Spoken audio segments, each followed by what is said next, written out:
Hoş gelmişsiniz. Hoş gördük hamınızı. Bizim değerli ziyalılarımız, tələbələrimiz, müəllimlərimiz. Bugün ənənəvi bizim artıq Anakür İctimai Birliyi ilə bərabər keçirdiyimiz ekoloji problemlərlə bağlı, onların həlli ilə bağlı olan bir tədbirin davamıdır. Yəni siz gözəl xatırlayırsınız, birinci kurslar ola bilsin xatırlamasın, amma biz ötən ildə, təxminən bu vaxtlar belə bir tədbir keçirmişdik. Öncədən deyim, tədbirin təşkilatçısı Anakür ekoloji problemlərin öyrənilməsinə kömək ictimai birliyidir və mövzumuz da COP29-un qlobal missiyalarının yerlərdə təşviqi mövzusunda olan dəyirmi masamızdır. Və dəyirmi masamızda qeyd edədiyim kimi bizim əsasən tələbələrimizi əhatə edir. Onlara ekoloji maarifləndirmənin çatdırılması, təbliği sayəsində mühüm olan bir hesab edirəm ki, yaddaşlarda qalan bir tədbir olacaq.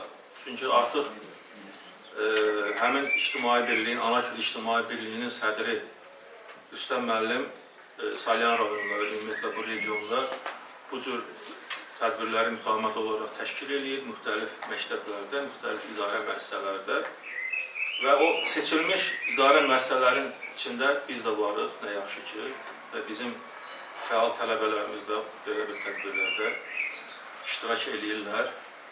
Bu tədbirin, belə deyək, fəaliyyətinə, işinə uğurlar arzulayıram.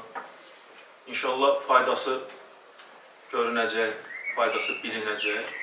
Ona görə də tədbirimizin idarə edilməsi üçün artıq sözü verirəm. Anakür İctimai Birliyinin sədri bizim dəyərli ziyalımız Rüstəm müəllim Məlikov. Buyurun, Rüstəm müəllim. Hörmətli Rüstəm müəllim, təşəkkür edirik diqqəti və qayğıya görə. Bizə necə dedim ki, məktəbin birinci auditoriyasını bizə ürək kimi bizə açıb, bizi iştirak üçün şərait yaratdığınıza görə biz dərin təşəkkürümüzü bildiririk. Həqiqətən də bugün biz müasir Azərbaycanın elə dövrüdür ki, bugün ölkəmizin dünya miqyasında tarixi yerinin sübut olunması üçün ölkə bir rəhbərlik tərəfindən atılan mütərəqqi addımların şahidiyik. Təsadüfi deyil ki, bugün bu il həm də bizim üçün müstəqillik və suverenlikdir. Belə bir məkanda tədbir keçirmək bizim üçün necə xoşdur. Biz əvvəllər də bu ənənəni qorumağa çalışmışıq, sizin kollektiv həmşəriyyət olma olub. Bugün də mən bu istəri yaşaya-yaşaya, torpaqlarımızın azadlığı uğrunda qəhrəmanlıq nümunəsi göstərərək şəhərli zirvəsinə uzaldılmış məktəbimizin qəhrəman Məzunxanallah Məmmədovu xatırlayıram. Eyni zamanda bugün adını daşıyan Vətən müharibəsi qəhrəmanı Sübhan Cəbranovu xatırlamamaq olmaz. Və bütün bunların müqabilində digər şəhidlərimizin, məktəbimizin məzunları arasında onlarla bizim şəhidlərimiz var. Mən çox xahiş edərdim ki, onların xatirəsini bir dəqiqəli sükutla anladım.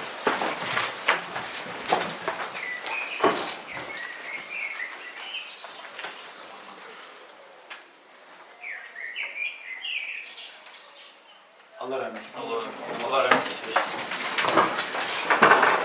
İslam müəllimin qeyd etdiyi kimi bizim tədbirimiz COP29-un qlobal ideyalarının qlobal missiyaların yerlərdə təbliği mövzusudur.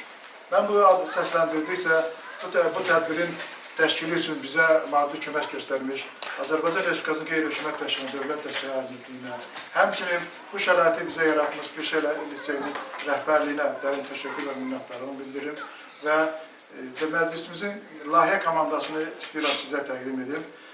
Daimi olaraq bizimlə bir-birini çalışan, layihənin ağırlığını, mənəvi ağırlığını, ideoloji ağırlığını öz üzərində daşıyan Allahverdi müəllimi xüsusilə qeyd eləmək istəyirəm, Məhəmməd müəllimi xüsusilə qeyd eləmək istəyirəm ki, layihə başlayanlar, layihə hazırlıq prosesindən həmişə layihə komandası kimi bizimlə birlikdə olub və bugün bizimlə birlikdə iştirak edən 3 saylı regional ekologiya və təbii sərvətlər idarəsinin nümayəndə Gülşən müəllimi də salamlayırıq və sizin təşkilatın Anakür İctimai Birliyinin fəaliyyətində görə olun, bizim xüsusilə qeyd edirik.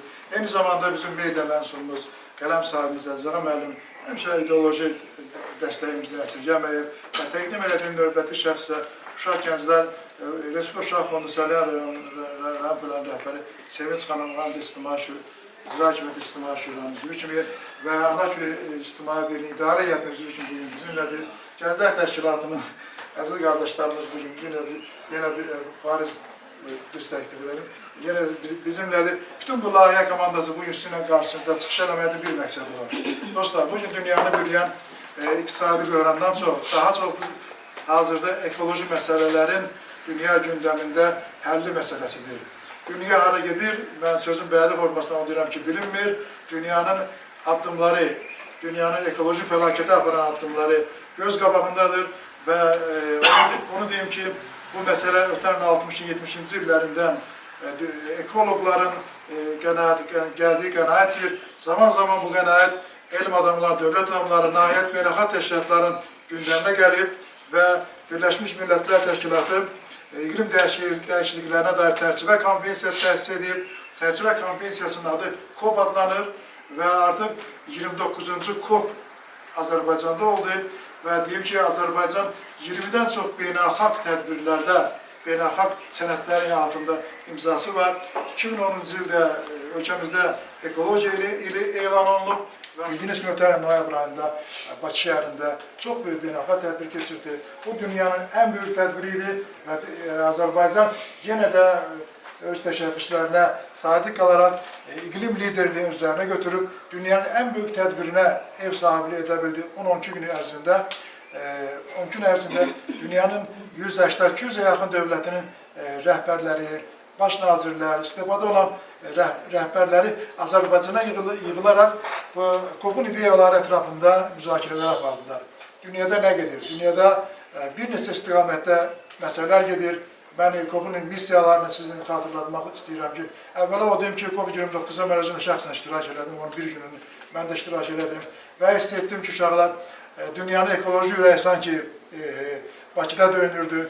Əgər siz orada təkcə mətbuat üçün ayrılmış pavilyonu görə bilsəydiniz, mətbuat üçün ayrılmış pavilyonu, bizim şəhərin mərkəzi qədər böyük bir studiyalar, nə qədər studiyalar, ancaq müsahibələr, şərhlər, proqnozlar verməklə məşğul idi. Sanki insan elə bilirdi ki, buradan çıxandan sonra hər şeyin dadı dəyişəcək, dünya düzələcək, ancaq belə deyil. Bütün bunların hamısı maliyyə ilə bağlıdır, bunlar resurslarla bağlıdır.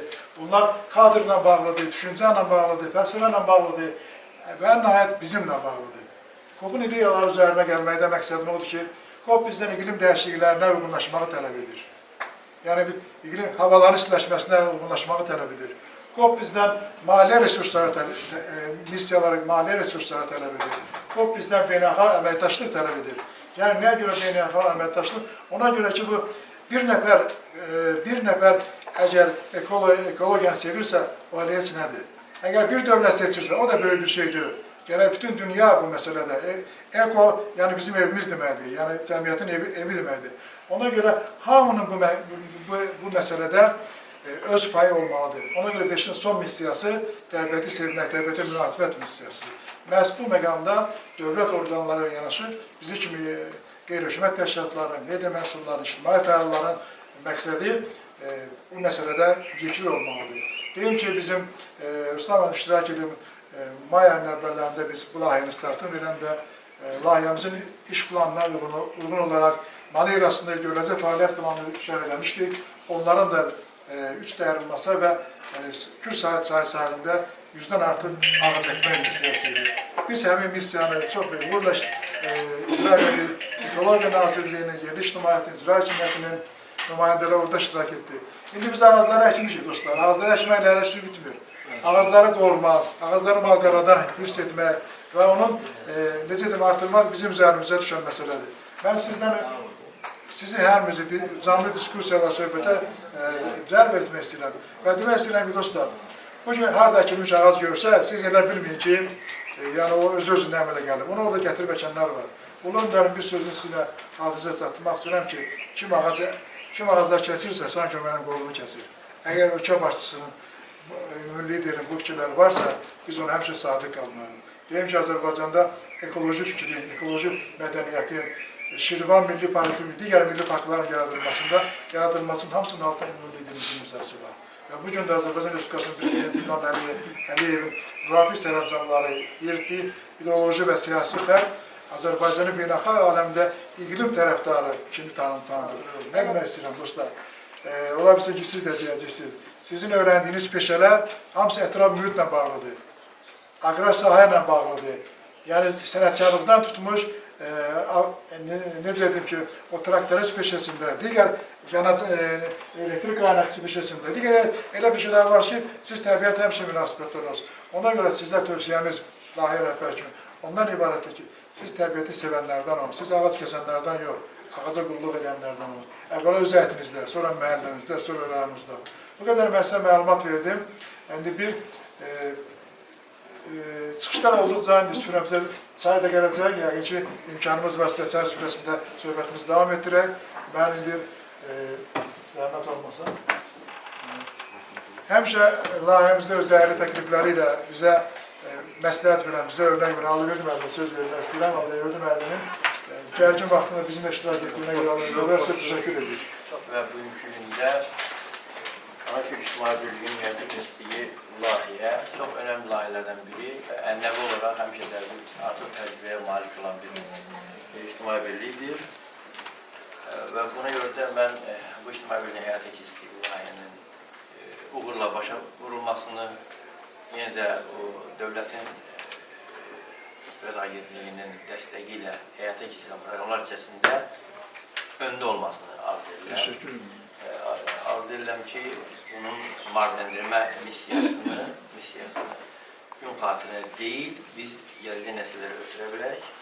Çünki əsas mahiyyət nədir? Əsas mahiyyət mənim Rüstəm müəllimin çıxışında siz bunu aspekti gördünüz. Əsas bu idi ki, artıq biz müstəqil dövlətik. Müstəqil dövləti sadəcə adı ilə yox, onun dünyada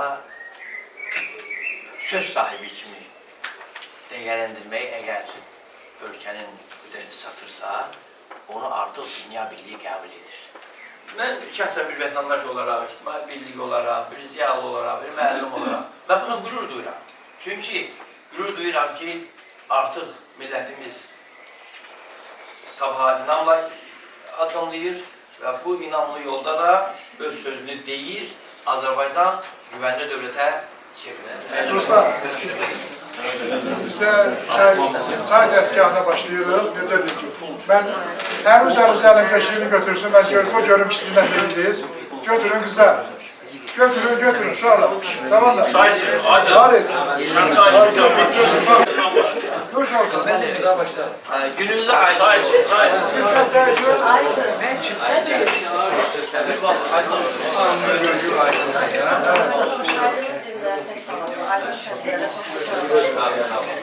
Edəbli olun.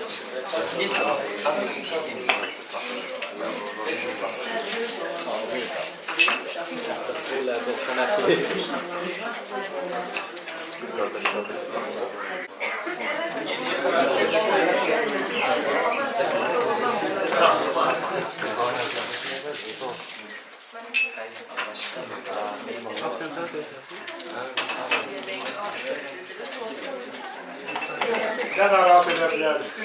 Təhsildə, şirkətdə, ictimaiyyətdə və ya hansısa bir verilişə qulaq asırsınız, sizdə orada nəsə çatmır və ya neysə görmək istəyirsiniz. Şəxsən mən o fikirdə məvzu meydanda adam olmaqla qədər onu mən istəyirəm ki, ətraf mühitin mühafizəsinə bağlı yerlərdən materiallar çox azdır. Yəni biz bir neçə gün bundan əvvəl real bir fakt deyim sizə, vaxtıyla bizim Anaköy İctimai Birliyinin əkdiyi ağaclar və dövlətimiz tərəfindən əkilmiş ağaclardan insanlar ehtiyatsızlıq üzündən orada zibillik var idi, yanğın törətdilər. Qısa bir lokal yanğın da olsa, bu niyə özü göstərir? Ona göstərir ki, biz hələ də təbiətin ölçündə özümüzü davranış qaydalarına əməl etmirik. Daha doğrusu təbiətin davranış qaydalarına münasibətimiz lazımı səviyyədə deyil. Ona görə mən sizdən müəyyən fikirləri almağa çalışıram. Əgər bir şey sizdə formalaşınca, mən sözü Məhəmməd müəllimə siz də Kürd sahilində yaşayan bir ziyalımısınız. Məhəmməd müəllimə dəfələrlə Kürd sahilində biz ekoloji tədbirlər həyata keçirmişik. Nə təəssüf ki, bu tədbirlərin nəticəsi hələlik azdır. Bu da bizim mədəni şuurumuzdan, ekoloji mədəniyyətimizdən yola gələn məsələlərdir. Buyurun Məhəmməd. Teşekkür ederim. Təbii ki, təbiəti qorumaq hamımızın borcudur. Bəs necə qoruyuruq və təbiətin qorunmamağı hardan başlayır? Təbiətin qorunmamağı başlayır dünyada inkişafın başlanmasıyla. Yani heç də bütün inkişaf mərhələləri insanların xeyrinə, faydasına olmuyor. Mesela adi bir misal verelim.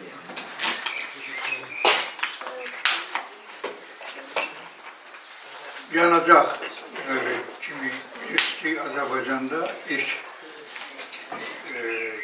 gazma suyuyla gəlin aylardan açıq neft çıxarılır. Bu neft çıxarılmaqla beraber özüyle çoxlu fayda ilə yanaşı ondan da çox bəla gəlir. Bu bəlaların en birincisi torpağın elinden artıq çitlənməsi.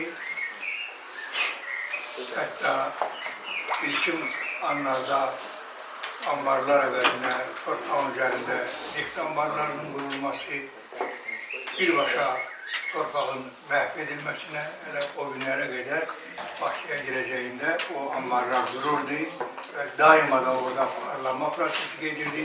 Bir deməli, atmosferin zəhərlənməsi, şimdi isə torpağın elə bir qatlarına çökmüşdü o neft məhsulları.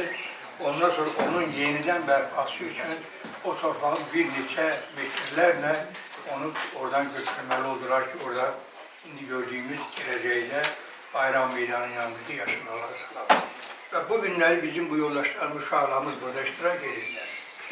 Onlar ya bunun yaradanlarından olacaqlar ya da işləyənlərindən olacaqlar. Yani buna göre bu uşaqların bu kontingentdə burada iştirak eləməsi, bak, bu baxımdan yanınızda biri söhbət edəndə, onda sizin deməyə sözünüz olsun ki, yani dünya hara gedir ve niye gedir ve bizim karşımızda duran vəzifə nələr var. Ona görə mən sizin hamınıza uğurlar arzulayıram. Rüstəm Əlmədə bu yekun mərhələdə keçirdiyi tədbiri uğurlar arzulayıram və bilirəm ki, hər biriniz təbiəti sevirsiniz və təbiəti sevməyini onu qoruyursunuz və bu qorumağı davam etdirəcəksiniz və ətraflı olan insanlara da bu yolda köməklik göstərəcəksiniz ki, onları sizə başlasınlar. Teşekkür ederim. Çox sağ olun. Əziz dostlar, məclisimizin demək olar ki, axırına gəlirik. Gülsən müəllim danışacaq, Ekologiya Nazirliyindən soruşusu. Yəqin bu bizim təbliğatımız elə bizə daxil olmaqla az işləyir yəqin uşaqlarla. Bəlkə də deyilən sözümüz var. Uşaqlar, zəhmət olmasa Ekologiya Nazirliyi əməkdaşına qulaq asarlar. Ona görə sizdə sual olsa, müəllim sizə cavab verəcək, zəhmət olmasa. Çox sağ olun Rüstəm müəllim, məsul idarəmiz adından, Uşaq və Regional Ekologiya İdarəsinin rəhbərliyi adından təşəkkürümü bildirirəm. Biz də həmişə sizin bu nöfür ictimai birliyi, qeyri-hökumət təşkilatının dövlət dəstəyinə həmişə dəstək olmuşuq və dəstək olmaq borcumuzu hər birimizin vətəndaş kimi biz bu mövzu ilə bağlı məktəblərdə, idarələrdə, bələdiyyələrdə öz maarifləndirmə işlərimizi mütəmadi olaraq davam etdiririk. Əsas məsələlərdən biri karbon qazının miqdarının azaldılması ilə bağlı dövlət yol polisləri ilə birgə reydlərimiz olur. Sonra kullanıcıların yandırılması, qararlanması, bastırılması hallarına yol verilməməsinə dair tez-tez tədbirlər aparılır. Təbii ki, ətrafımızı qorumaq hər birimizin müəllim qeyd elədiyi kimi vəzifəsindən asılı olmayaraq hər birimizin borcudur və onu qorumaq hamımızın borcudur. Çox sağ olun, çox danışmaq olar. Allah verdi müəllim hamısına geniş şəkildə şərh verdi, əhatə elədi mövzumuzu. Diqqətinizi övrəm minnətdarım. Dostlar, tədbirimizin rəsmi hissəsi başa çatdıq. Biz bu gün əlbəttə keçirilən layihənin əsas məqsədi məlum olduğu kimi BMT-nin iqlim dəyişikliyi üzrə çərçivə konvensiyasının tərəflər konferansının 29-cu sessiyasında, yəni COP29-un nəticələri barədə, yəni gəncləri məlumatlandırmaq, ekoloji maarifləndirmə işlərini aparmaq, yəni və onlarda bizim ana təbiətin qorunmasına fəallığı gücləndirməkdən ibarətdir.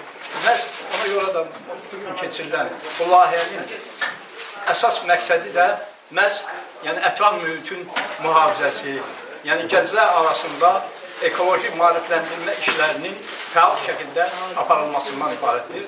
Və mən inanıram ki, bu layihə yəni çox uğurla başa çatacaq və layihənin, yəni bu nəcib, bu xeyirxah, yəni layihənin içində uğurlar arzulayacaq. Sağ olun.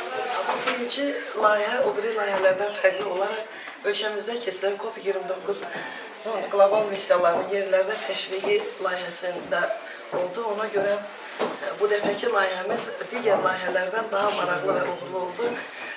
Biz də öz növbəmizdə layihənin gedişində uğurlar arzulayırıq. Əla.